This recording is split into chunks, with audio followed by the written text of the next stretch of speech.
Assalamualaikum warahmatullahi wabarakatuh. Pertama-tama marilah bersama-sama kita panjatkan puji syukur kehadirat Allah Subhanahu wa taala atas limpahan berkah dan rahmatnya bagi kita semua, sehingga pada hari ini kita bisa bertemu, berkumpul bersama dalam keadaan sehat walafiat untuk bersilaturahmi bersama.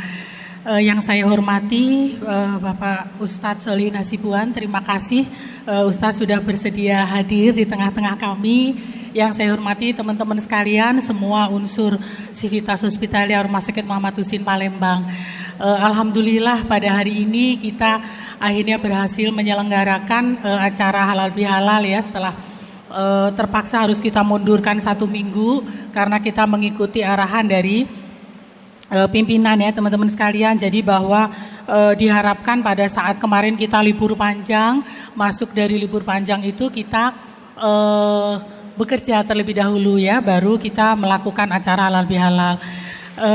Mungkin acara halal bihalal kita tahun ini agak berbeda gitu ya dengan tahun-tahun sebelumnya, suasananya berbeda. Kalau biasanya mungkin kita menggunakan acara-acara protokoler, mengundang para pejabat yang lain gitu ya.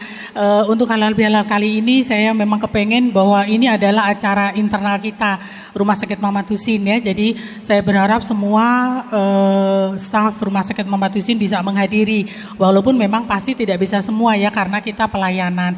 Tapi intinya adalah bahwa kita jadikan halal bihalal ini sebagai ajang kita untuk bersilaturahmi. Karena kita ini sudah sering bekerja, kita ini terkotak-kotak Pak Ustadz ya, karena kita bekerja di tempat yang berbeda-beda. Ada yang di UGD, ICU, ruang operasi gitu ya. Kemudian profesi kita juga berbeda-beda, ada yang dokter, kemudian ada yang PPDS, ada perawat, ada manajemen gitu ya. Sehingga kita akan cenderung untuk mengkotak-kotakkan diri kita gitu ya. Dan ini tanggung jawab saya, bukan tanggung jawab yang lain gitu. Nah, kita melupakan bahwa kita ini adalah satu keluarga ya teman-teman sekalian. Kita ini keluarga. Semua orang yang ada dan bekerja di Rumah Sakit Muhammad Husin Palembang ini adalah satu keluarga besar. Ya, walaupun kita mempunyai keluarga sendiri di rumah ya, tapi di tempat bekerja kita adalah keluarga besar ya. Jadi kita tidak melihat misalnya ada adik-adik PPDS di sini ya, ada perawat, ada apoteker, ada tenaga administrasi, ada manajemen, direktur. Kita ini semua adalah keluarga.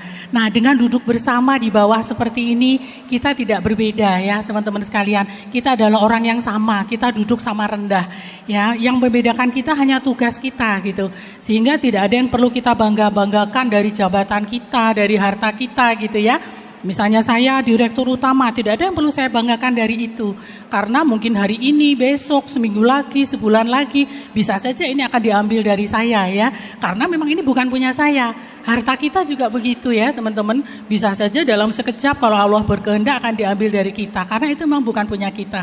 Ya, tapi yang membedakan kita semua di hadapan Allah adalah tingkat ketakwaan kita pada Allah. Jadi intinya pada hari ini saya pengen kita ini dengan suasana lesehan, kita duduk bareng di bawah, kita menyadari ya sikap-sikap kesederhanaan kita di dalam merayakan sesuatu, dan juga kita menyadari bahwa kita adalah satu keluarga besar. Nah, karena itu sesama anggota keluarga kita harus saling menjaga. Teman-teman ya, kita harus saling menjaga baik secara internal maupun eksternal. Bagaimana kita saling menjaga secara internal? Ya kita saling mengingatkan, kita saling membantu, kita saling peduli ya. Jadi jangan kita melihat diri kita masing-masing, pokoknya pekerjaan saya sudah selesai. Saya nggak peduli pekerjaan yang lain selesai atau enggak. Yang penting saya baik, yang penting saya sudah melaksanakan tanggung jawab kita. Tidak ya, jadi kita saling menjaga ya, tadi saling mengingatkan, saling membantu. Kemudian bagaimana eksternal? Eksternal juga ya, kita saling menjaga nama baik Rumah Sakit Muhammad Husin Palembang. Karena pada dasarnya teman-teman sekalian, kita ini melayani orang yang sama. Ya, dilayani oleh perawat, pasiennya itu, dilayani oleh apoteker, pasiennya itu juga, ya, dilayani oleh PPDS, pasiennya itu juga, dilayani oleh DPJP, pasiennya itu juga, bahkan dilayani oleh manajemen dan direksi, pasiennya itu juga. Ya, jadi kita berdasarkan kewenangan kita masing-masing dan tugas kita masing-masing, kita melayani orang yang sama. Dan pada hakikatnya kita bekerja di rumah sakit ini adalah kita jualan jasa, teman-teman ya. Gak ada yang kita jual. Kalau toko bisa jualan barang. barangnya dibikin barang yang bagus, harganya kompetitif gitu ya, supaya barangnya laku. Kalau kita jual apa? Diri kita. Ya, jadi bagaimana kita bersikap profesional, bagaimana kita memperhatikan kenyamanan pasien, ya, keselamatan dan kenyamanan pasien itu adalah tugas kita di Rumah Sakit Muhammad Husin ini, ya. Jadi itulah saling menjaga. Kemudian juga antar anggota keluarga kita harus berkomunikasi yang baik, gitu ya, teman-teman sekalian. Berkomunikasi artinya kita berkoordinasi. Kalau ada masalah apa-apa dikoordinasikan, dibicarakan baik-baik, ya, dibicarakan baik-baik permasalahan itu. Karena sesama saudara, sesama anggota keluarga, kita tidak perlu melakukan cara-cara komunikasi yang tidak baik, ya. Seperti misalnya contoh, kalau teman-teman punya anak, ya, atau adik-adik PPDS yang masih bergantung sama orang tua, misalnya kita mau minta tambahan uang saku gitu ya sama orang tua kita, tentu kita akan ngomong baik-baik. Bapak, Ibu, saya mau minta tambahan uang saku. Kenapa? Karena ada peningkatan harga kos-kosan naik, harga makanan naik gitu ya Bapak Ibu, ya. Jadi kita sampaikan dengan cara-cara yang baik. Kan tidak mungkin kalau kita bicara pada orang tua kita misalnya, ya. Jadi saya ibaratkan diri saya ini orang tuanya teman-teman sekalian, ya, karena sekarang saya diberi tugas untuk menjaga teman-teman semua. Saya kepala keluarga saat ini, ya. Bisa saja besok berubah, ya, saat ini, sehingga saya menjalankan peran saya sebagai orang tua dari teman-teman sekalian. Nah, sehingga kalau kita berkomunikasi dengan orang tua, kan kita berkomunikasi dengan cara baik-baik, ya. Tidak seperti misalnya, ada nggak teman-teman misalnya berkomunikasi dengan orang tuanya, Pak, Bu, saya minta, pokoknya saya minta kenaikan uang, kenaikan uang bulanan gitu ya. Pokoknya semua keinginan saya harus terpenuhi. Kalau enggak, Bapak Ibu saya masukkan koran. Nah, kan enggak mungkin ya seorang anak ngomong begitu sama orang tuanya. Nah, jadi mari kita bersama-sama belajar berkomunikasi seperti cara komunikasinya orang beradab dan orang yang mempunyai budi pekerti. Ya, itulah cara komunikasi yang baik yang juga diajarkan oleh Rasulullah, cara berkomunikasi yang baik. Nah, kemudian masalah-masalah yang teman-teman sampaikan kepada saya, ya, silakan anytime teman-teman datang pada saya. Ruangan saya tidak pernah dikunci, ya. Silakan WA saya, silakan sampaikan permasalahan. Tapi itu tadi tetap dengan cara yang baik dan juga solutif. Artinya, Bu, saya melihat misalnya parkiran kita itu enggak bagus, Bu. Usul saya begini-begini gitu ya. Saya melihat ini ruangan ini kotor, Bu. Usul saya begini-begini ya. Jadi kritik yang solutif gitu ya. Tidak hanya Rumah Sakit Muhammad Husin ini jelek, pokoknya jelek aja lah. Terus harus bagaimana saya? Ya pokoknya jelek aja. Nah, itu artinya kritik yang tidak solutif ya. Nah, kemudian masukan-masukan dari teman-teman itu menjadi bahan pemikiran saya. Semua saya pikirkan masukan-masukan dari teman-teman. Tapi memang penyelesaian masalah itu teman-teman ada yang jangka segera, ada yang jangka pendek, ada yang jangka menengah, ada yang jangka panjang gitu ya. Karena kita ini terbatas. Kita ada keterbatasan biaya, kita ada keterbatasan anggaran, keterbatasan peraturan ya. Sehingga tidak semua bisa kita penuhi dalam satu waktu.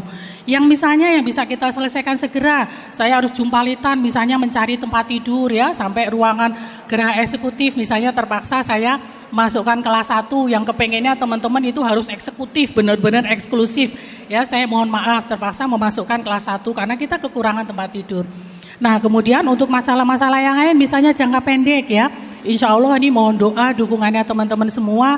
Tahun depan 2024 insya Allah kita akan bangun gedung 9 lantai untuk rawat inap ya, untuk rawat inap biasa di tempatnya di gedung Ogan yang sekarang. Jadi terpaksa nanti Ogan harus demolis, kemudian kita bangun gedung 9 lantai. Nah, di samping itu tahun depan kita juga alhamdulillah mendapatkan bantuan dana dari ISDB ya, Islamic Development Bank, untuk membangun onkologi center. Nah, tapi ini memang tidak bisa instan teman-teman ya.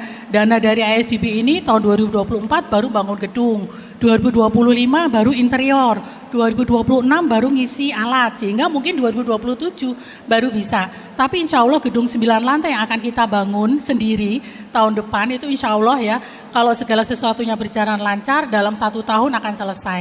Sehingga mudah-mudahan nanti di ulang tahun kita tahun 2025 kita sudah sebagian pindah ke gedung baru.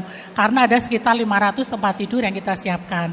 Tapi konsekuensinya memang harus ada bangunan-bangunan yang didemolis ya. Karena arahan dari pimpinan bahwa rumah sakit vertikal itu tidak boleh tambal sulam ya. Karena rumah sakit vertikal itu kan sering di dicap sebagai rumah sakit yang kumuh gitu ya teman-teman ya. Jadi kita coba kita bangun seperti rumah sakit vertikal yang lain, gedung yang bagus, kemudian gedung-gedung kita yang masih belum bagus kita demolis ya. Nah itu nanti terus sampai 10 tahun ke depan kita sudah bersama-sama membuat rencana. Ini bukan saya sendiri yang membuat rencana ya. Jadi ada timnya, kalau tim gedung 9 lantai ini komandannya Pak Ekwanto, sama timnya ada Mas Erwin ya, ada teman-teman yang lain. Kemudian kalau gedung SDB nanti komandannya adalah Dr. Rizal Sanib ya, ada timnya juga yang mengembangkan itu. Nah, teman-teman boleh silakan tahun ini kita akan membuat master plan ya. Nanti gedung selanjutnya yang akan kita bangun di dekat masjid itu tahun 2026 kalau rencana berjalan lancar ya. Kalau untuk tahun 2024 anggarannya sudah ada 97 miliar. Kalau yang 2026 ini kita harus nabung dulu teman-teman. Nah itu kita akan bangun lagi 9 lantai, nanti semua di situ. IGD, Poli, penunjang, ICU, OK semua di situ. Ya, nanti tahun selanjutnya 2029 IGD-nya kita demolis, kita bangun lagi ya untuk gedung pendidikan. Jadi memang harus bertahap teman-teman. Tidak semua permasalahan kita itu bisa kita selesaikan dalam suatu waktu ya. Karena itu saya mohon kerjasamanya teman-teman semua supaya ini menjadi rencana kita bersama. Rencana keluarga besar Rumah Sakit Muhammad Husin Palembang. Teman-teman silakan memberikan masukan ya kepada para komandannya tadi, atau kita pada bulan-bulan ini kita sedang lelang master plan ya. Nanti saya akan ajak semua kepala-kepala unit atau teman-teman yang lain selain kepala unit kalau mau ikut silakan ya untuk memberikan masukan terkait dengan apa yang terbaik untuk rumah sakit ya. Hanya memang saya ingatkan teman-teman ada 2 hal yang harus kita pisahkan ya, mana yang keinginan, mana yang kebutuhan gitu ya teman-teman ya. Jadi kita harus benar-benar pisahkan, karena nomor 1 yang harus kita penuhi adalah yang kebutuhan gitu ya. Yang keinginan kita itu bisa dipenuhi kalau memang kita mampu untuk memenuhi.